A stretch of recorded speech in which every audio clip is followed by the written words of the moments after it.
Welcome everybody. So my name is Manuel Martinez and this is another episode of Career Downloads, where each episode I basically hit the refresh button, bring on a different guest to learn more about their background, their history, and understand how they've managed their career over time, what got them interested in technology, and how they've developed those skills over time, with the overall goal to really help inform you to be able to use a lot of these techniques to be able to manage your own career.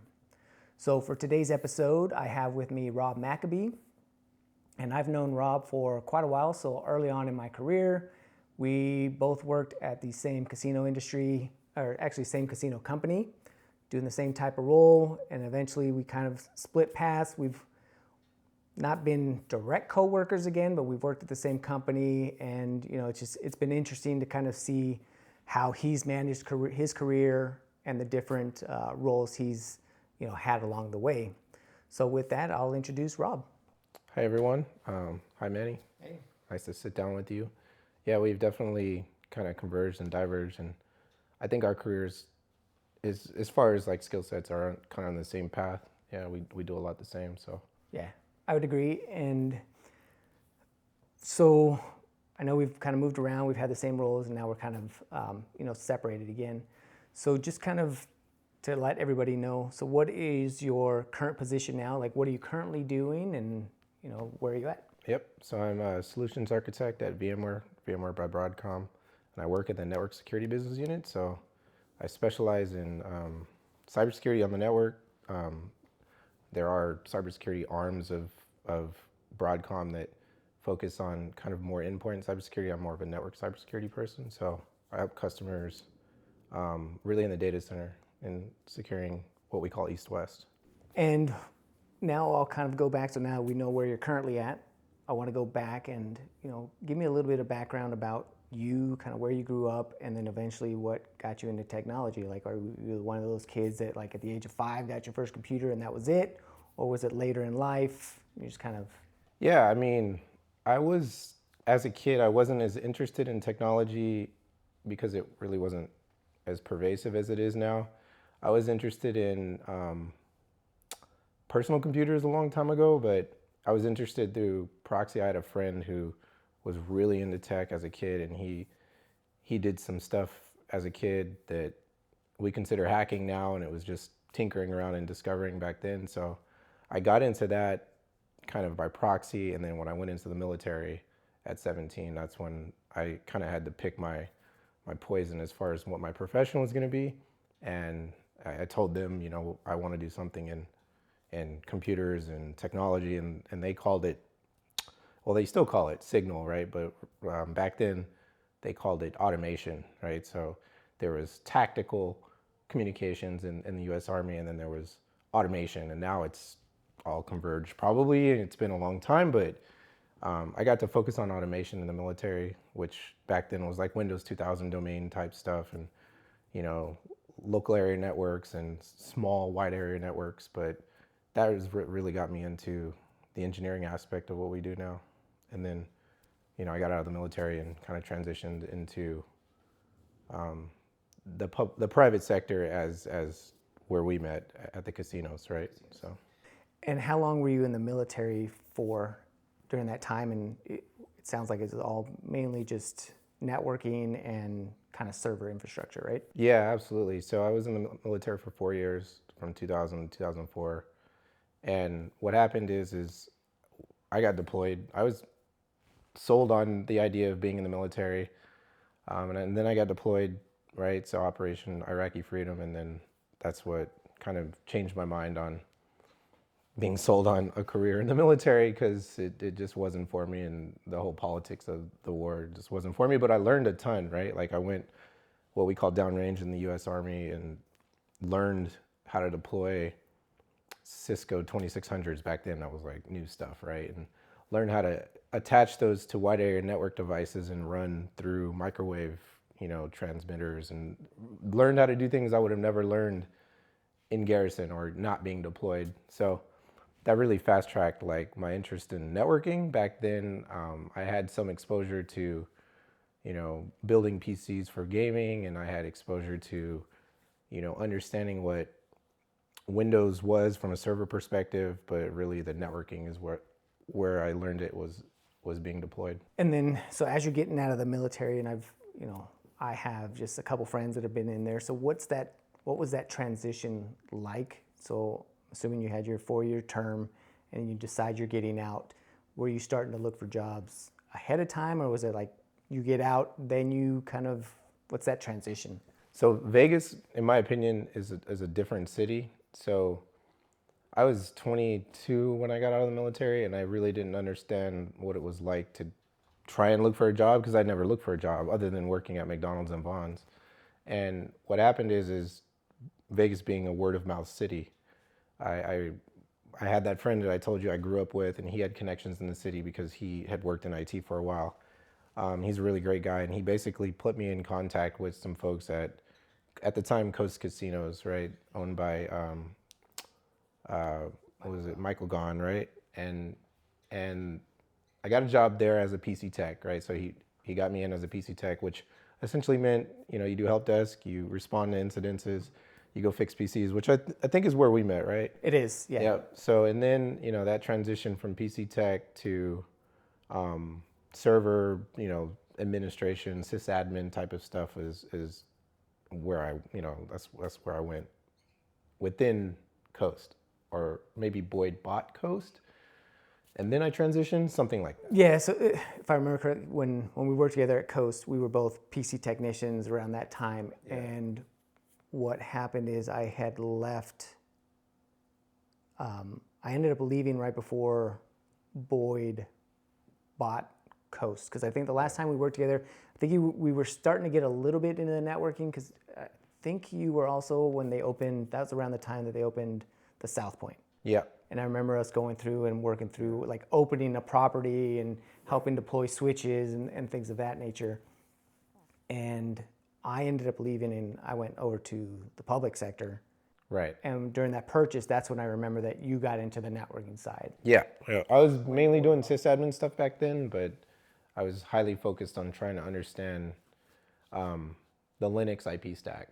So, or not IP stack, but the Linux stack, including the IP stack. But that was what my focus was, is trying to understand what Linux and Unix does. And I thought that was my ticket, right? So I thought that was the way I was going to expand my knowledge base and get out of just being a sysadmin, right? Because back then, servers weren't really virtualized as much. There was mostly Windows footprint, unless you were talking about like telco type stuff or things that stepped out of a casino environment. We were working in, older technology stacks. So that was where my focus was. And that Linux side of it, was that just from talking to other people? Just how did you what made you think Linux? The reason I ask is around that same time, I went more on the Windows Server side, so I was just curious. Yeah. For me, it was curiosity. So I knew that Linux could do a lot more than Windows speaking in the perspective of 2006, 2007. I knew Windows was behind the curve when it came to like being able to do things at scale. So I wanted to learn how to do things at scale so that I could and I didn't even have a concept of scale back then. I just knew that Linux was bigger. I knew there was more workloads on the internet versus just going and buying an off-the-shelf application for Windows, right? So that was where my mindset was, is just I wanted to be, I was very curious about it. I installed it as much as I could. And then when virtualization came around, I really tried to expand my knowledge on it. And then, so as you're building that skill set and that curiosity there at Boyd, were you just kind of doing a lot of this on your own, like setting up your own stuff? Was it part of the projects that were going on? Are you doing stuff at home? I'm just curious, like how you're kind of building this skill set. Everybody's different. Yeah, I think the curiosity forced me to do it at home, and then eventually being able to speak, being able to articulate at work. So for me, IT is more than 50% people, right? And, the people process technology model.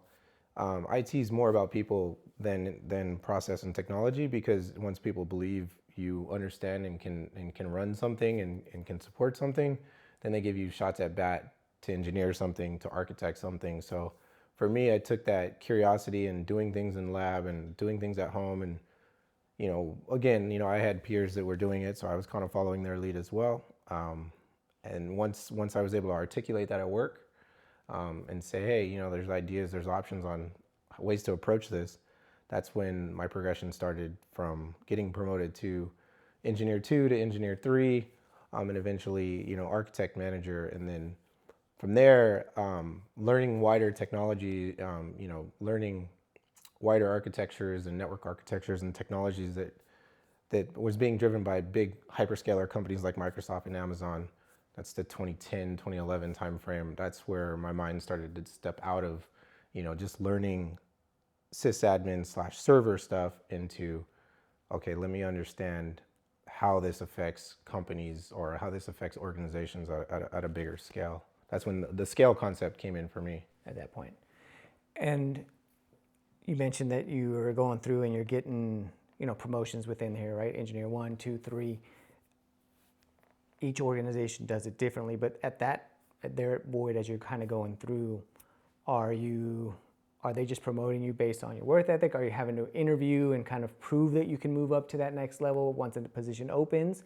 Or is it not really a position, it's just more of a title based on your experience? And so in some cases I got promoted by default because I was the only one there, or we had attrition because of 2008, et cetera, et cetera. But the casinos are not the best environments for promoting talent. So I had a guy that helped me and mentored me in how to essentially, I don't want to say force their hand, but essentially how to basically make it compelling for them to want to promote me, which was to go get an offer from another company and then to talk to HR/management about the fact that I'm looking and be transparent about it.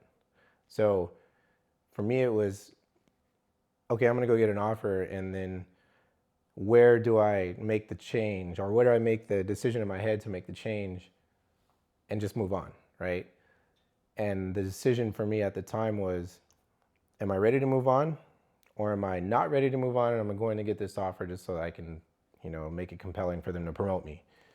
And then I eventually came to the conclusion that, in my opinion, you can't go interview at another company or anywhere else unless you're ready to move on, right? You may not be 100% ready to move on. You may be 50, 60, 80% ready to move on. And that other 30% could be changed by something, in your current role, or maybe them offering you a new role, offering you more money. Maybe something with time management could change.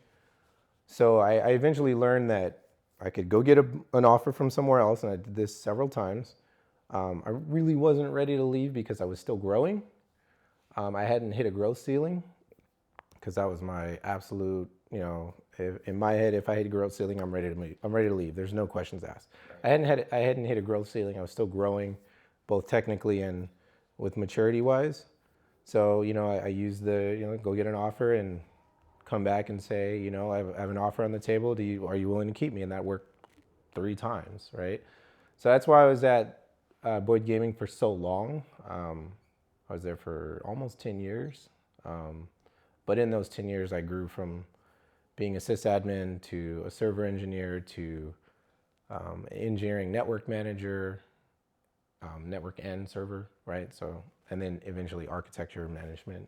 And that's not something that a lot of people do, right? So having that mentor to kind of go through and really explain to you and say, hey, this is, like you said, a way to make it compelling for them to promote you, but also kind of get those raises. Because a lot of times people might move up, and I'm just curious, apart from a title promotion, was it also a pay promotion? Yeah, you always demand pay with title, right? And I think that what I've always heard is you demand 10,000 more, right? When you're gonna go move on, right? So when you go and look for another job, if it's not at the time, right? This is in the mid 2000s, maybe it's 20,000 more because of inflation, whatever. But if I was gonna go look for another job and they weren't offering 90,000, I was being paid 80,000, I wouldn't even consider it, right? And then I would always come back to my employer and say, hey, I'm going to make 20,000 more. Where you? And they usually meet you in the middle. And that's what happened.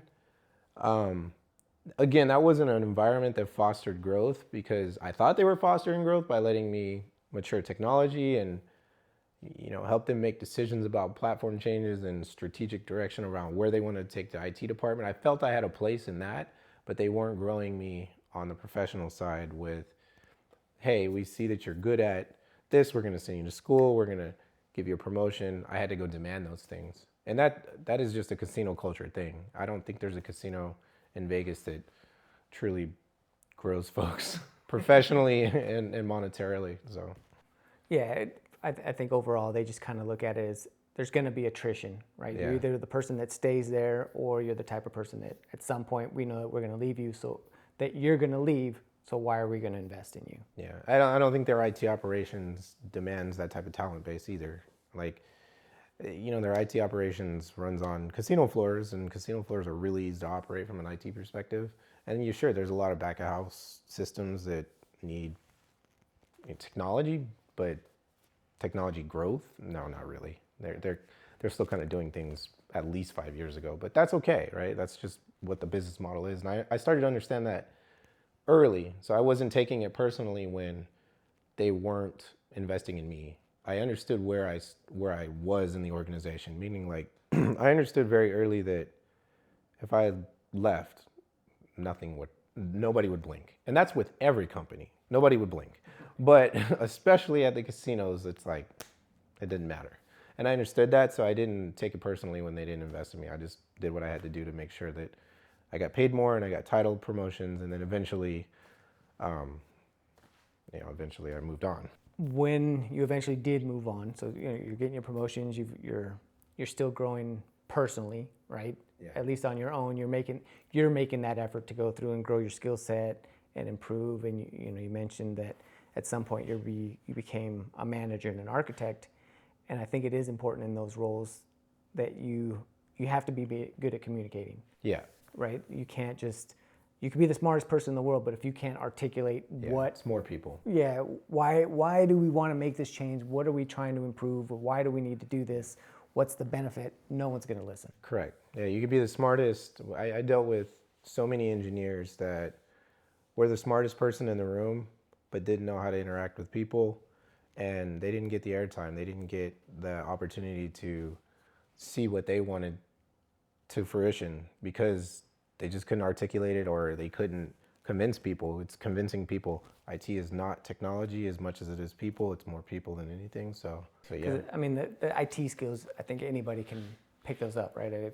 There's, especially now, right? There's videos, there's books, there's boot camps, there's anything. Like, learning the technology is easy. Yeah. It's understanding, how the business grows. I would say that I agree with you mostly. I think that learning the technology is easier if you're curious about it.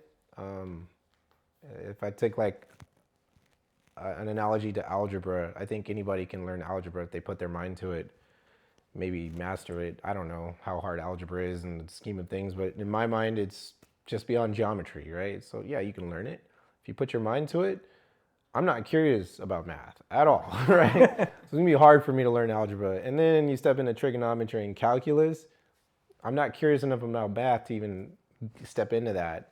So I think most of the technology we work in today, I would probably, an analogy compared to trig and calculus, and you really have to be curious. You really have to have that algebra base and then be curious to step into those areas. For me, like, that's just my take on it. Maybe some folks are smart enough to just pick up coding and, all of a sudden they know Python or whatever, but not me.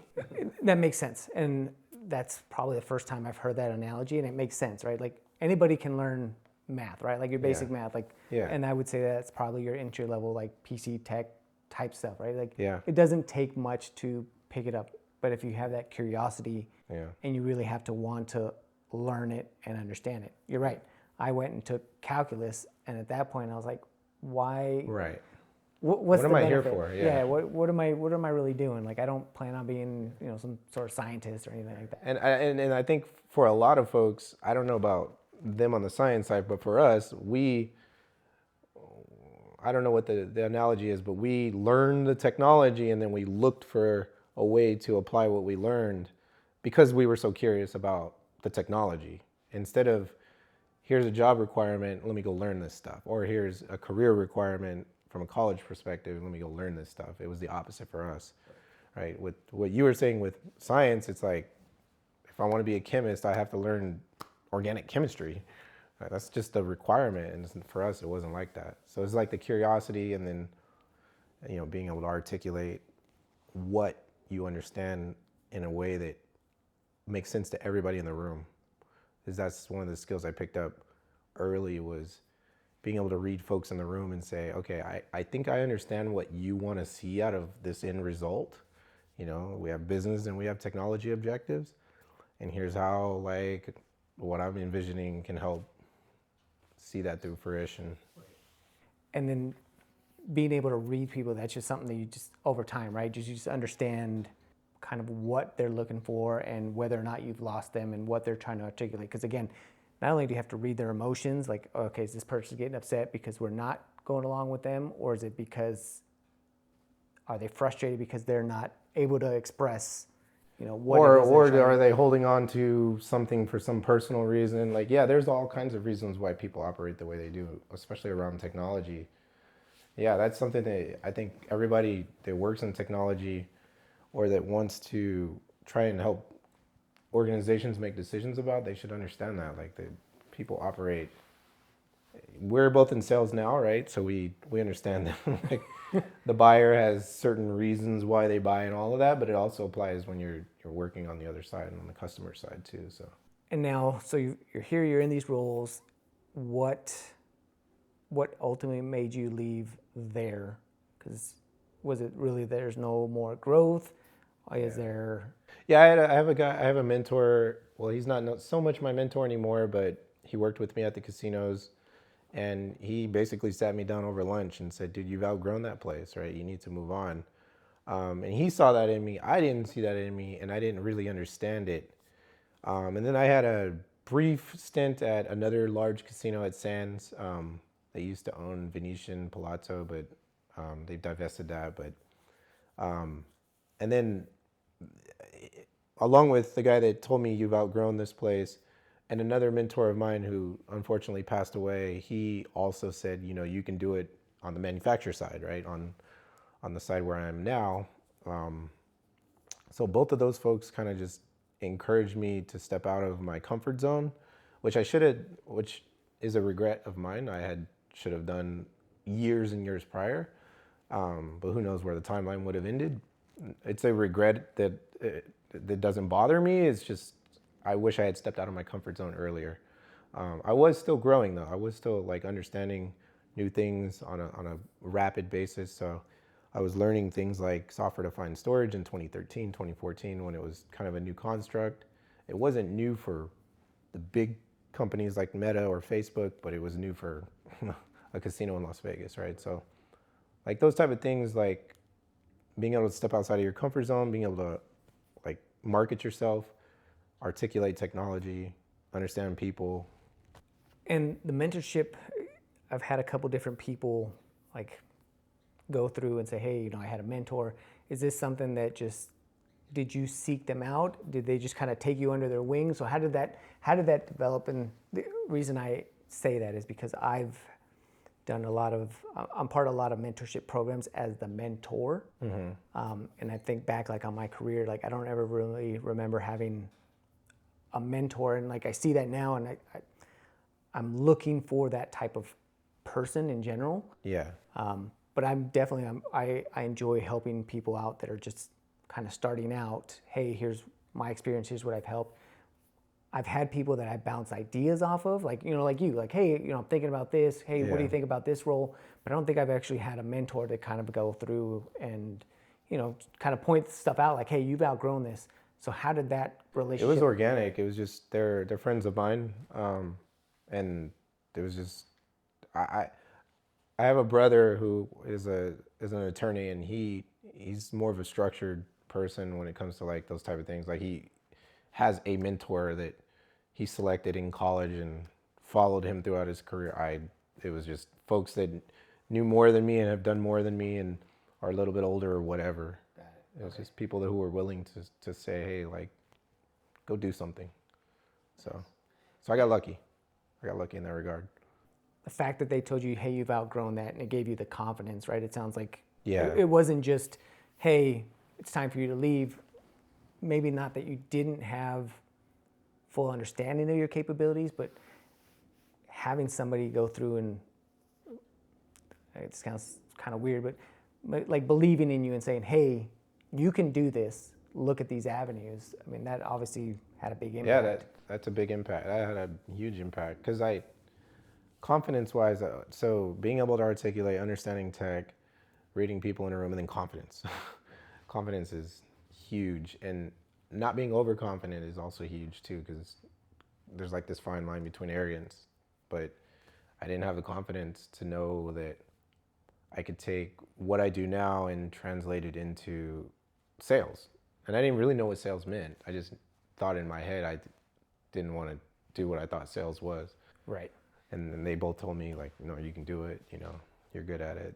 You do it internally, right? You sell internally all day.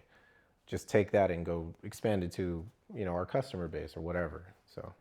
And are these people currently in sales? Yeah, one passed away, and then the other one, he works at Fortinet now. He used to work at Aruba.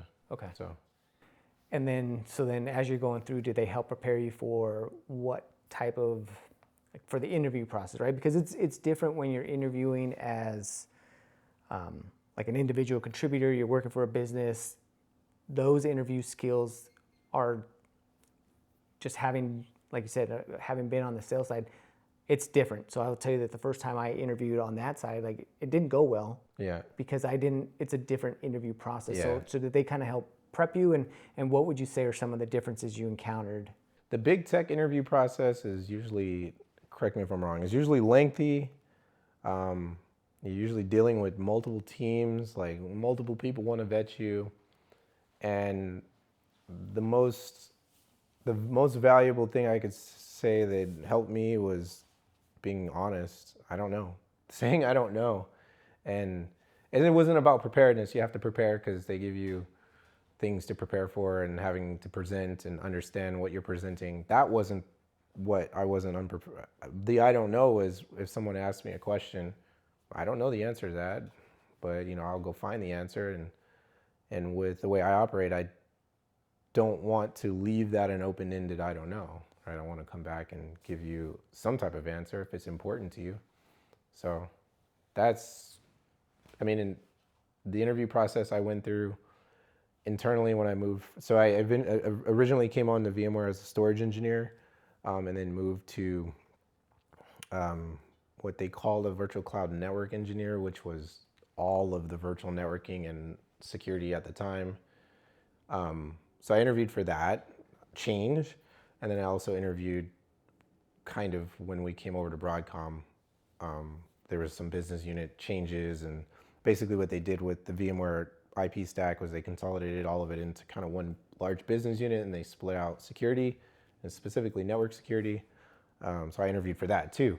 But, aside from being prepared for what they want out of you in the interview, you just have to kind of be honest and articulate things in a way of like, well, here's what I do know. Right? If you ask me a question I just don't know the answer to, I'll try to give you what I do know that relates to it, and then at the end, I don't know. Right. That's okay. I think people appreciate it when you say I don't know. And I think the other thing that, and you said it, and I saw that big thing, is when you don't know, if you have an idea, just being honest. Say, hey, I don't know, instead of being like, well, I think it's this, I'm just going to make something up. Yeah, Saying, hey, you know what, I don't know, but I think, or I have a similar experience, I think it's related to this. Yeah. And again, I think they're really looking for that honesty and saying, okay, this guy's not going to make something up and make us look bad as an organization. And two, they're understanding your thought process. Like, okay, he says he doesn't know, but maybe they have 80%, 60%, like they have a better gauge of like, oh, okay, he said he doesn't know, but 90% of it's there, just didn't feel confident enough. And with experience, folks can get to, I think, where we are. I'm not saying we're at the pinnacle, but, when I'm on a phone with a customer and they ask me a question I don't know the answer to, the first thing I say is, I don't know the answer to that, but here's where I think I can go to find the answer, and I'm gonna get back to you. And that was what I would do in interviews, is say, I don't know the answer to that, but here's where I would go if I was gonna find the answer to that, like whatever. I'd go to blogs, or I'd go and learn about some overarching technology and then find the answer to what they're looking for. And then also as you're going through and trying to find the answer, are you also in the interview process, did you go back and eventually follow up on any of those items? Or is there anything like, hey, the interview's done and I'm done? Did you do anything special? For me, no. Okay. I was lucky. I was super fortunate, super lucky that the interview process for me was streamlined in all three cases. When I first got on to VMware, when I moved from storage to networking, and then when I moved from networking to security, only security, it was streamlined in all three. So my interviewing experience is not the best. And I quite frankly, if I had to step out and do it again right now soon, I would be nervous, but I still think my principles apply. Like, people want to see honesty, I think.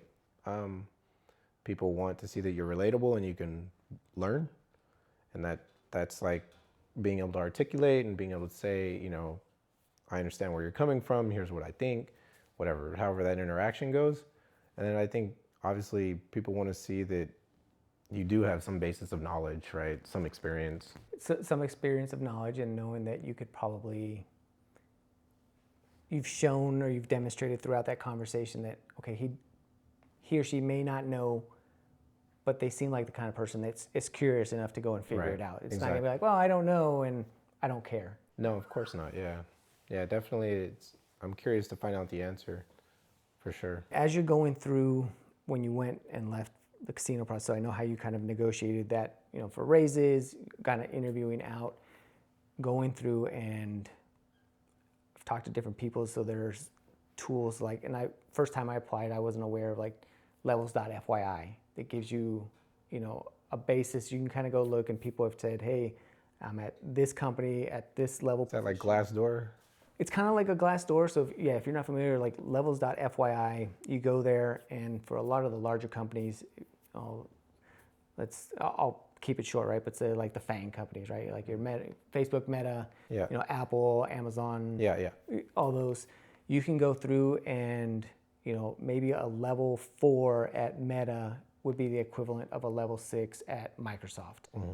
And what does that mean? That means that their pay range is in this. So people who have go through, it's similar to Glassdoor. They go, hey, I worked at Facebook as a level 4, as a software engineer, or as a salesperson, as this, and it would give salary ranges. Like, my total compensation was this, because that's one of the things, first time I applied at a bigger company like that, they say, what are you looking for total compensation, right? Or your total earnings. And I was like, well, what do you mean? Like, it's not something I knew. And they're talking about, especially on the sales side, it's, well, you have your base salary, mm-hmm. right? This is what you're guaranteed to make just for doing the job. And then there's like your on target earnings, where based on amount of sales, you're going to get a percentage and you earn this. Other places where, okay, this is your base salary and you're going to get stock options. Some type of other compensation. So that was the first time I encountered that. That was different for me, because I was used to going through like, oh, well, I'm going to ask for, my $20,000 more the first time I went in. And they were like, oh, that's it? Like, well, this is our base salary plus, your total earnings. I'm like, okay, well. I was coached, fortunately for me. If I had to give advice to someone else, obviously those sites, like that exposure on the internet and understanding what those IC levels are, those individual contributor levels are, and how they line up with the different companies helps. But also knowing, and I don't know if I'm 100% true on this, but also knowing how HR operates. HR's job is to get you in at the middle or below the range so that you have growth in that range, so that you can mature in that position before you're looking for promotion. I think that's how they operate.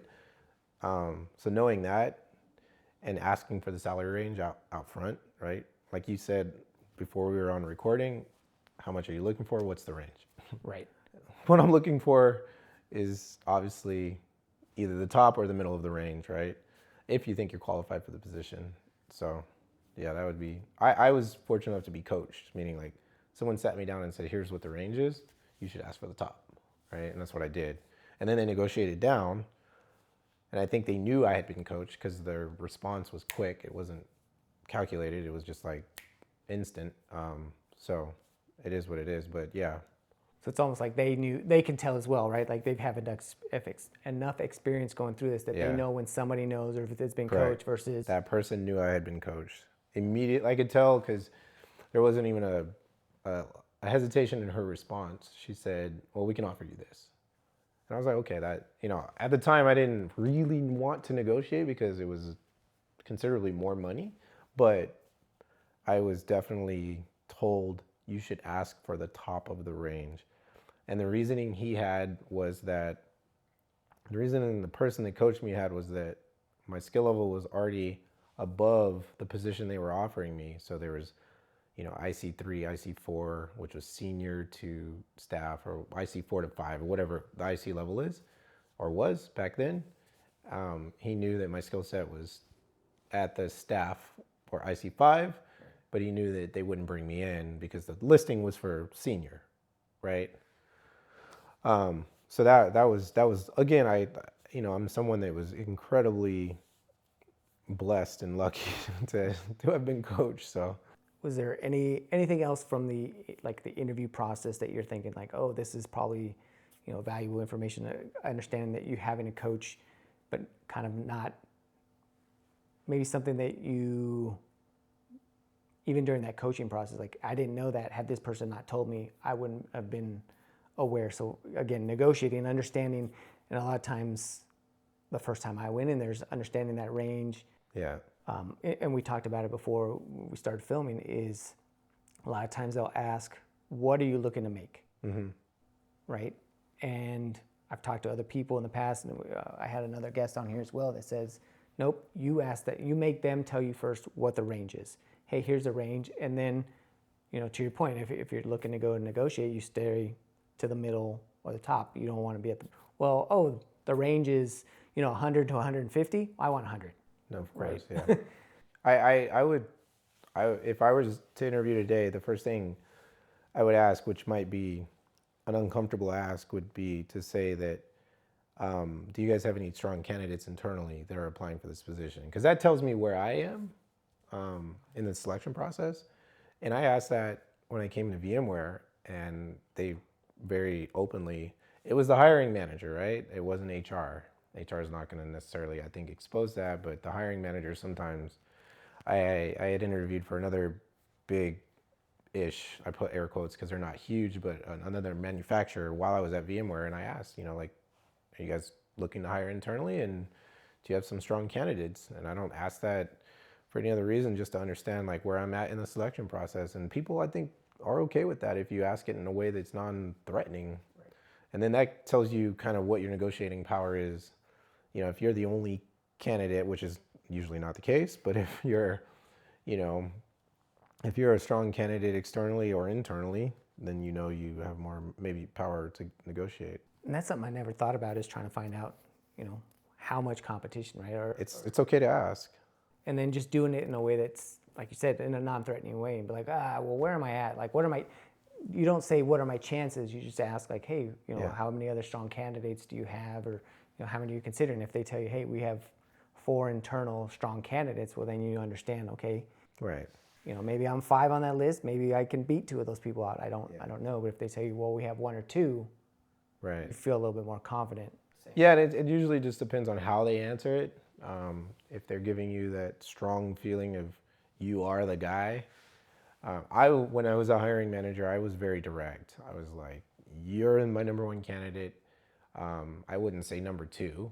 I wouldn't demean someone, but I would let someone know if they were a top at the front of the pack. I like directness. I don't know if folks are going to be direct, and some people take that as no, I'm not going to tell you that, right? And some people on the hiring side are, if I was a hiring manager now, I'd be like, oh, that's a good question. You're right. I mean, you almost have to, you're going to have to learn to read and understand how direct you can be, and and be okay if you don't get the answer that you're expecting. If they don't tell you, and you're like, well, okay, we're understanding, like, don't follow up, right? Just be like, okay, I get it. Like, I understand that either it made them uncomfortable, or maybe they don't want to tell me. Yeah, I think it's definitely something you have to tap down. So you have to understand how to ask it, read the person you're talking to. But they always, I think every good interviewer always asks at the end, do you have any questions? Be open with me. And I very openly ask, like, where am I at? Right. And it probably makes, I mean, if nothing else, doing questions like that not everybody asks probably makes you stand out as well and say, okay, well, wait a minute. Like, I don't know. Maybe, good or bad, right? They'll remember you and be like, oh, I remember that guy that asked me that question. That, yeah. I did learn from one person. He actually works at a reseller here in Vegas now. No matter what meeting he's in, he always asks a question. And it's always a question that's provocative and that he thinks make people think, right? And I always looked up to him in that respect. Like, I always wanted to emulate that. So that's not the only provocative question I would ask, but definitely, like, that's something that I would always take into an interview or into any conversation with somebody that I wanted to get something out of. So now you're there at VMware. You've obviously interviewed, and you've got a couple different roles. Now it's VMware by Broadcom. Is there any particular skill sets outside of being able to, be honest and, be able to articulate that you think would have benefited you to learn earlier on in your career? Yeah, being assertive, learning how to, so articulating and assertiveness kind of have overlap maybe, but for me, I think every good leader obviously knows how to follow, but also wants to know where his weaknesses are. Not his, but his or her, but wants to know where the weaknesses are, where the room for improvement is. And as recently as a couple of weeks ago, I had a leader ask me, where can we improve for next year? And I was like, it stumped me because I hadn't thought about it. And I've just been such in a mindset of, like, trying to get to the next week. I hadn't thought about the longer term, which was, let me articulate where the gaps are, where we can improve, or assert where we could improve, where the gaps are. So I think that's important too, is being able to, like, in a introspective way, or in a way of asking a question, not necessarily interrupt, but be interruptive, like be disruptive in a way that is productive, where you're asking questions to make people think about where the gaps are, where we can improve, because it should be a constant improving process if the leader's good, right? The team you're working on or the team you want to work for is good, they want to constantly identify gaps and improve on them.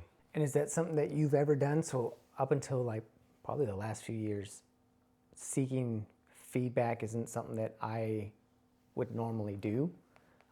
It's part of our, like, we have an internal process, we're working, and they go through, and, you're supposed to go and solicit feedback, and it's really to help grow, like, your skill set. So the idea is you find, if I ask you for feedback, it's an automated system, but in that feedback process, you're supposed to try and highlight 2 areas that you think are superpowers of mine. Like, Manny does great in this area and that area, and here's why, right? You just kind of give a little explanation.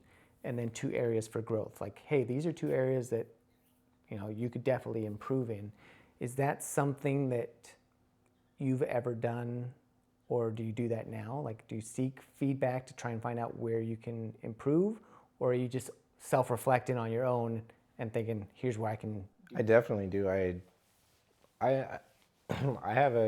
I'm lucky enough to have a good relationship with my direct report, so where he and I can have candid conversations, and I can say, like, what do you need me to do better? Because he asked me that, and he's someone that I can't speak highly enough, because he's someone that wants to be better at his job, realizes that he's not the best at it, which nobody is. And he also has this kind of process in his head where he thinks about what he said retrospectively and then comes back.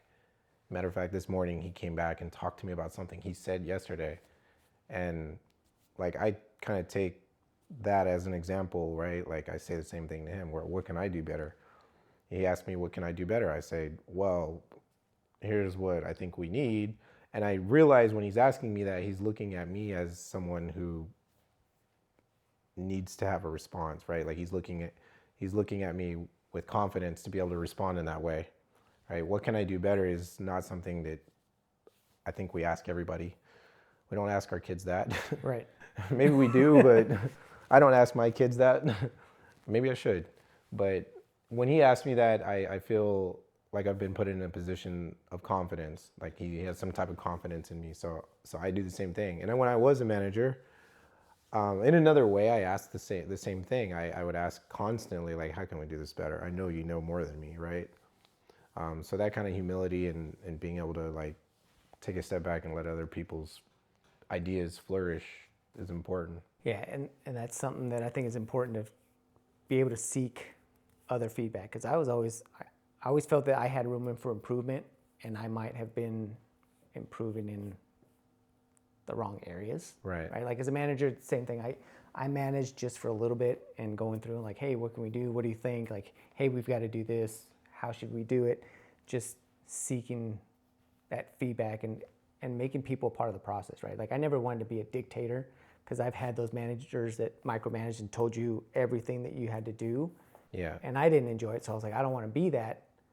I understand there's certain things that have to get done. Like, listen, I'm telling you this because this has to get done. But in these other areas, like, how do we go through? And that's just something, like, hearing you speak and understand that you're asking for that feedback and getting that's something I didn't really do much. I think it's important for anybody in management to, outside the military, to provide why, right? So, like you just said, we have to do this. It has to be done. And I think a lot of folks in life don't spend the time to explain the why. And not everybody's going to understand the why. Some folks are just going to move on and be still frustrated with having to do some mundane task or whatever it is. But me, I appreciate leaders that explain the why. And I wouldn't have done well in the military long term because I asked why too much. And that goes back to curiosity and being assertive, and that kind of organization. It's not something you want to, you don't want to be too assertive in the military. You just don't. I mean, probably someone watching this will say that's not true, but that was my experience in the 4 years I was in. So, any other things, anything that I didn't ask you, as part of kind of your career experience. So I know you've only had a couple different roles. So even, like, you went from military to gaming to really now at VMware, and you've had experiences moving up and moving around. Is there anything that maybe I didn't touch on that I might have missed in between there? Yeah, I think everyone should have an edict in their head. And for me, my edict, my principles, my guiding principles of what I am as a professional are based on 3 things. And I have them written down, and I always go to them. I have to be excited and bought into the work that I'm responsible for. I have to be excited and feel good the people I work with, and I have to be successful in my role, right? If I'm not excited about the work, the people, and I can't do well in my role, it's time to move on, right? Like, compensation is compensation. You're gonna have to pay your bills, and you're gonna have to make the money that you need to make to pay your bills. That's aside.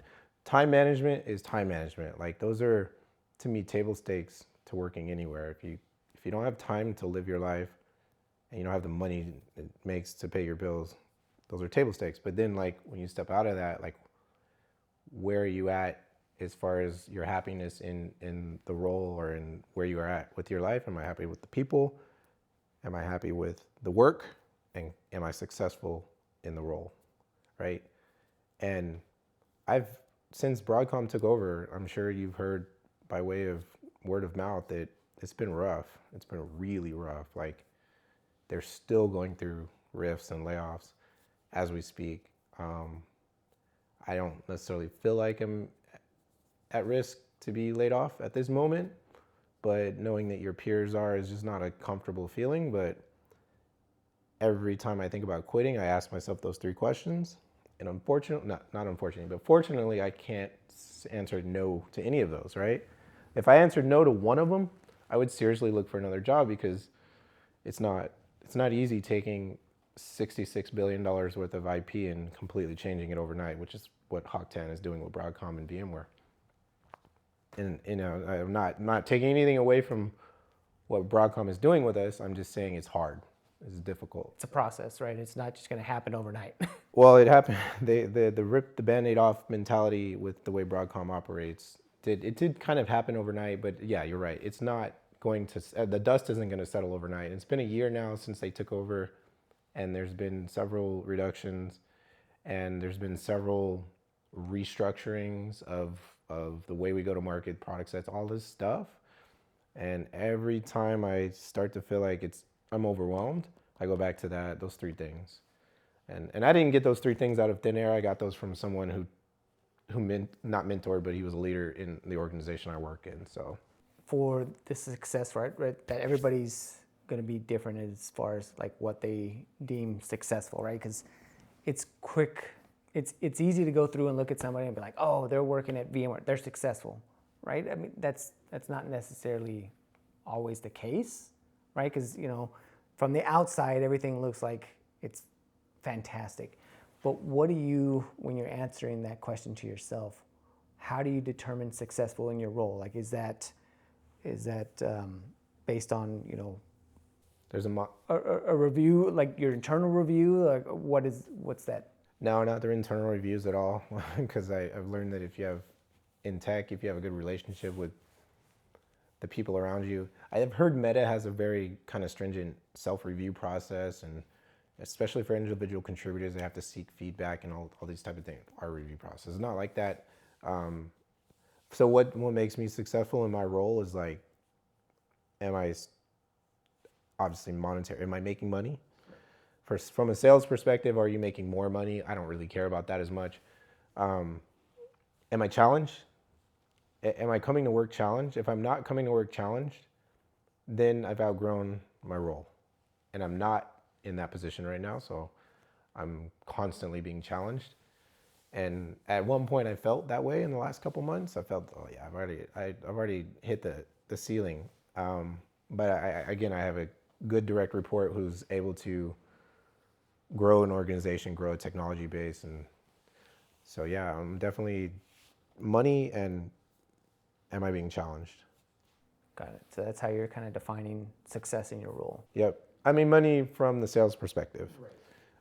I make enough money. I'm not worried about that, but there's always an aspect of sales that's like, am I hitting my targets and my goals and all that? And if we're constantly not hitting our individual targets, the business is probably not either. And then there's a bigger problem, right? So for me, the business unit that I work in is hitting the goals that they're set out to, so that's a very reinforcing or confident building thing. So, and then, am I being challenged? And I'm still constantly being challenged with the technology and the people I work with. In that type of role, I won't say it's for everybody, but do you feel that this is going to be from a outside perspective, right? For me, I see that you seem like a very, I won't say that the most extroverted person, but you're not an introvert, right? Like you're comfortable talking to people and doing that. So for a person to be in a sales engineer, sales architect type role, obviously you have to have the technical knowledge, right? To be able to know and be able to speak to this, right? Because people are coming to you for advice, or you're having to explain, how something works. But you also have to be comfortable talking to people. Yeah. And is that something that you would say that for those types of roles, it requires that type of personality? Or is that something that, even if you're an introvert, again, you're not doing presentations, but if you're okay talking in at least smaller arenas, or like, what would be the biggest, group that you're talking to, that somebody who says, well, I'm more of an introvert, or they feel like they are, could they still be successful in that type of role? There's a book that I think the guy's name is Benjamin Hardy. He wrote, it's called Personality's Not Determined or something like that. If you look at the book, it's got a yellow cover. So the introvert extrovert thing is something you decide in your mind, and then you reinforce it. It's a self-fulfilling prophecy or whatever, manifesting your own thing. I think you'll agree, like in sales, most people are extroverts, and then there's a small group maybe that are cocky and are overconfident. And sometimes they're successful, right? And I'm not like taking anything away from them. Hats off to those people. I definitely think that introverted personalities probably won't succeed in a sales role, because you're talking to folks that in a lot of cases they either see you as someone that doesn't know what they're doing on a daily basis and can't relate. And that's where, from our experience, we're lucky because we worked for the customer, we worked in their roles before, so we could like break that barrier. But still, even still, you talk to a big financial institution or, big government organization, and folks don't really want to hear you. So you have to be extroverted, and you have to be willing to get past people's walls. Right. So I just don't think introverted is going to be successful in this role, but introverted is something you choose. And I wholeheartedly believe that. I don't believe we're born introverts or extroverts. I believe it's learned behavior.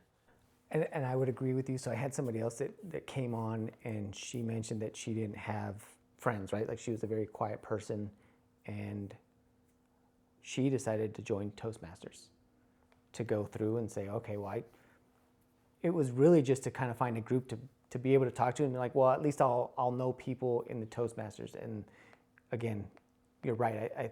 I do believe it's a learned behavior, or it's something that we're not, we're social creatures, right? Like by nature, social creature is not by default an introvert and just someone that sits there. And that's her way to go through an exposure. And I've watched a bunch of videos, and I've read books, and just doing things that make you uncomfortable, like to help you get past that feeling. One of the things that I started doing, and it was weird, I think they had said, like with your military experience, right? So I've watched things like on the Navy SEALs and, different groups, that selection process, and they're doing things to see how you respond to uncomfortable situations. Yeah. And I don't remember who it was, but somebody said, hey, try and do something that makes you uncomfortable every day. Yeah. Right? Eventually you get comfortable with it. So one of the things that I started doing was, by default, like if you cross your arms, you always cross them the same way. Yeah. So I started crossing them the other way, and it felt weird, right? It's an uncomfortable thing. So I just kept doing that. So like I would go through it, and it was a conscious thing to go through and cross them the other way. And like I would be out somewhere, and I would try to do it when I'm out in public, because you start to feel weird, like I must look awkward. You get that, like, I must look awkward. I must feel, people are just like, oh, why is this guy crossing his arms the other way? But eventually I got comfortable with it. Now it's like, sometimes I'll cross it. I'm like, is that the way I always crossed them or not? So I'm just wondering, are there things that you do, is that something that you've done to try and, do you do things to make yourself uncomfortable to grow? I don't necessarily consciously do it, but I do see like being in uncomfortable situations builds confidence. Confidence builds skills. It's like that constant loop. So that is a good thing, to consciously put yourself in uncomfortable situations. I was in uncomfortable situations at 17, just by way of what I was doing in the military. So I think that was a start for me. But yeah, that's a, like if you're antisocial and you add yourself to a social group and force yourself to socialize with people, that's a really good thing. It builds confidence, because confidence is everything. Cool. I think you gave me a lot of good information. It was interesting to kind of hear your experiences, and even though we worked at the same places, just different. Nobody's, even if we had done the exact same career path, even though we worked at the same places, we're never going to have the same experience, just based on us as individuals, the roles, things like that. So Yep. Appreciate you coming in, and Yeah, absolutely. hopefully people are able to. I caught a couple things, right, that I feel that even I can implement, and I'm like, oh, okay, I never thought about that. I'm gonna start trying to do that, like having an edict. Maybe not even just because if I want to leave my role, but just having like a North Star. Yeah. Something that can settle you when you're stressed out. Oh, for me, structure de-stresses is a de-stressor for me. Like having a structured plan, and if I can get into a stressful situation and then structure it out, I can sort that out. I'm okay. Got it. And for me, like if I get stressed out at work, at least this has been something. I can't recite it, as you can see. I have to go to my phone, but this has been something that I can just anchor myself And go through. Yep. Cool. Man, well, I appreciate it. And if you ever, as you move on, or if there's, things that you think about later on that you're like, man, I wish I would have said these things. I mean, I'll have you back if you're For sure. Be interested. Yeah, man. Cool, man. Take it easy. Yep.